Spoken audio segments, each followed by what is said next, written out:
नमस्कार, मैं रचना शर्मा। चढ़ती कला टाइम टीवी देख रहे सभी दर्शकों का स्वागत करती हूं। आप देख रहे हैं टॉप 10 न्यूज। प्रधानमंत्री नरेंद्र मोदी आज रविवार को नागपुर पहुंचे। पीएम मोदी राष्ट्रीय स्वयंसेवक संघ मुख्यालय पहुंचे। संघ के संस्थापक केशव बलिराम हेडगेवार और सरसंघ चालक माधव सदाशिव गोलवलकर को श्रद्धांजलि दी। दीक्षा भूमि पहुंचकर पीएम मोदी ने संविधान निर्माता डॉक्टर भीमराव अंबेडकर को भी श्रद्धांजलि दी। पीएम मोदी ने माधव नेत्रालय की एक्सटेंशन बिल्डिंग की आधारशिला रखी। नेत्रालय प्रीमियम सेंटर के शिलान्यास समारोह में मोदी ने कहा कि हमारी सरकार गरीबों को जनौषधि केंद्र के जरिए सस्ती दवाएं दे रही है। पीएम नरेंद्र मोदी बोले कि हम देव से देश और राम से राष्ट्र के जीवन मंत्र को लेकर चले हैं। हम अपना कर्तव्य निभाते हैं।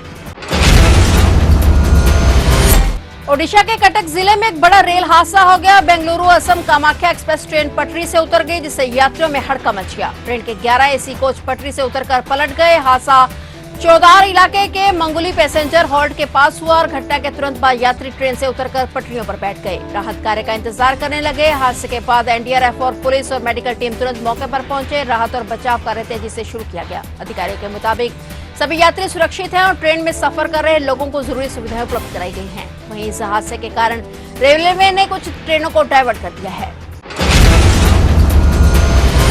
म्यांमार में शुक्रवार को 7.7 तीव्रता के भूकंप के बाद तीसरे दिन भी इमारतों के मलबे से शव निकाले जाने का दिल दहला देने वाला बचाव कार्य जारी है। यहाँ अब भी रुक रुक कर भूकंप के झटके आ रहे हैं। देश भर में फोन, बिजली और इंटरनेट बंद है। सेना के नेतृत्व वाली सरकार ने कहा कि भूकंप में 2376 लोग घायल हैं, जबकि 1700 से ज्यादा लोग मर चुके हैं। रिपोर्ट के मुताबिक आज रविवार को भी म्यांमार के दूसरे सबसे बड़े शहर के पास 5.1 तीव्रता का भूकंप आया। हालांकि नेशनल सेंटर फॉर सिस्मोलॉजी ने इसकी तीव्रता 4.6 बताई। भूकंप के झटके महसूस होने पर मांडले की सड़कों पर लोग चीखने लगे। 3400 से अधिक लोगों के लापता होने के बाद और इतनी मौतों के बाद लोग खौफ में जी रहे हैं।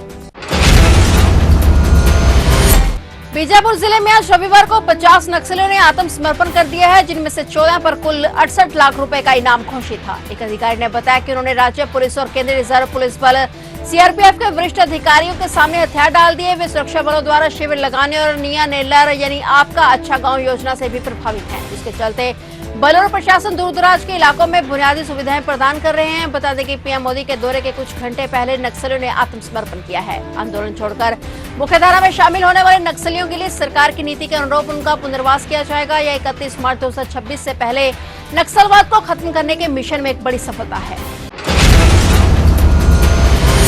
प्रधानमंत्री नरेंद्र मोदी ने देशवासियों को अपने रेडियो शो मन की बात के माध्यम से संबोधित किया। इस दौरान उन्होंने भारत में टेक्सटाइल कचरे से बढ़ती चुनौती पर जोर दिया। पीएम मोदी ने टेक्सटाइल कचरे के मुद्दे पर बोलते हुए कहा कि भारत क्षेत्र में एक बड़ी चुनौती का सामना कर रहा है। उन्होंने कहा कि इस समस्या से निपटने के लिए किए जा रहे प्रयासों की सराहना की जानी चाहिए। बता दें कि अपने रेडियो प्रसारण मन की बात में प्रधानमंत्री मोदी ने टेक्सटाइल कचरे से जुड़ी चुनौती के बारे में लोगों को बताया। उन्होंने कहा कि आप सोच रहे होंगे कि टेक्सटाइल कचरे का मुद्दा क्या है। दरअसल ये एक बड़ी समस्या बन गई है। आजकल लोग पुराने कपड़े जल्दी फेंक देते हैं और नए खरीदने की आदत पड़ गई है। इस दौरान पीएम मोदी ने देशवासियों को नवरात्रि की भी शुभकामनाएं दी।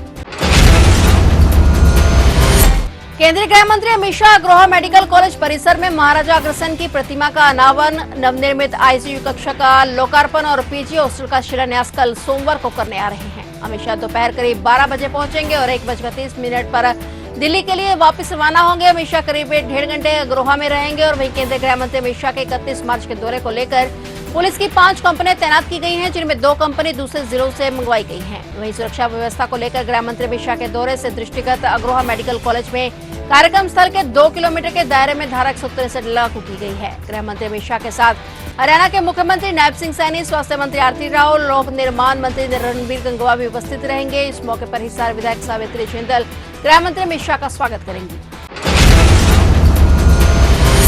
हिसार एयरपोर्ट से 14 अप्रैल से हवाई उड़ानें शुरू करने के लिए तैयारियां जोरों शोरों से चल रही हैं। इसी दिन पीएम नरेंद्र मोदी एयरपोर्ट का उद्घाटन करने के लिए हिसार आएंगे। हिसार के महाराजा अग्रसेन एयरपोर्ट पर कल सोमवार को अलायंस एयर कंपनी की टीम पहुंचेगी। इस दौरान कंपनी का हवाई जहाज रनवे पर फिर से लैंड करेगा। इसका उद्देश्य हवाई सेवाएं शुरू करने से पहले एक बार फिर से पूरी व्यवस्था को परखना है। यह टीम अगले 14 दिनों तक एयरपोर्ट पर निगरानी रखेगी और 1 अप्रैल को एयरपोर्ट अथॉरिटी ऑफ इंडिया की टीम हिसार एयरपोर्ट को टेक ओवर करेगी। अलायंस एयर कंपनी की टीम हवाई उड़ान को लेकर 2 सप्ताह तक रिहर्सल करेगी। वहीं एयरपोर्ट के आसपास और परिसर में घूम रहे वन्य प्राणियों को पकड़ लिया जाएगा और इसकी पुख्ता व्यवस्था कर ली जाएगी और रनवे पर कोई वन्य प्राणी न आ सके।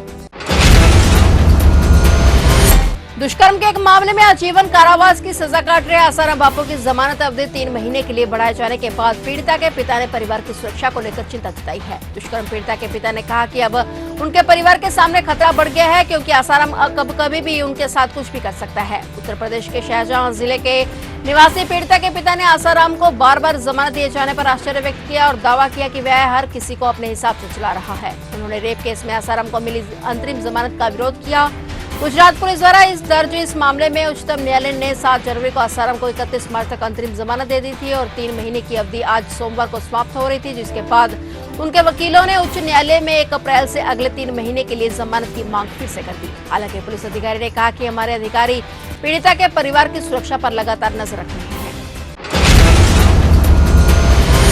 हरियाणा के सोनीपत जिले में नशे के खिलाफ जागरूकता फैलाने और फिटनेस को बढ़ावा देने के लिए हाफ मैराथन का सफल आयोजन किया गया। इस आयोजन में हरियाणा के मुख्यमंत्री नैब सिंह सैनी भी शामिल हुए। उन्होंने न केवल दौड़ की हरी झंडी दिखाई, बल्कि ट्रैक सूट पहनकर इसमें हिस्सा भी लिया। मुख्यमंत्री नैब सिंह सैनी ने दौड़ते हुए मंच पर प्रवेश किया, जहां उनका भव्य स्वागत हुआ। इस मौके पर उन्होंने सोनीपत के गौरवशाली इतिहास पर आधारित एक कॉफी टेबल बुक का विमोचन भी किया। वहीं सीएम ने कहा कि पहले नवरात्रि पर सभी संकल्प लें कि नशे को अपने जीवन से दूर रखेंगे। उन्होंने कहा कि यह पहले नशे के खिलाफ लड़ाई में एक मील का पत्थर साबित हो सकती है।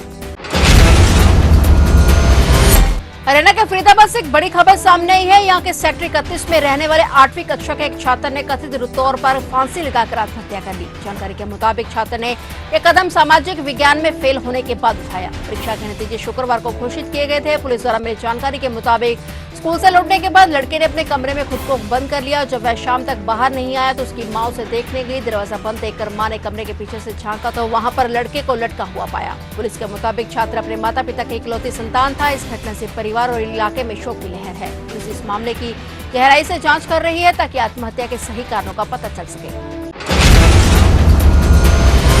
फिलहाल टॉप 10 न्यूज में इतना ही। और नए समाचारों के साथ फिर से हाजिर होंगे। तब तक के लिए देखते रहिए चढ़ती कला टाइम टीवी।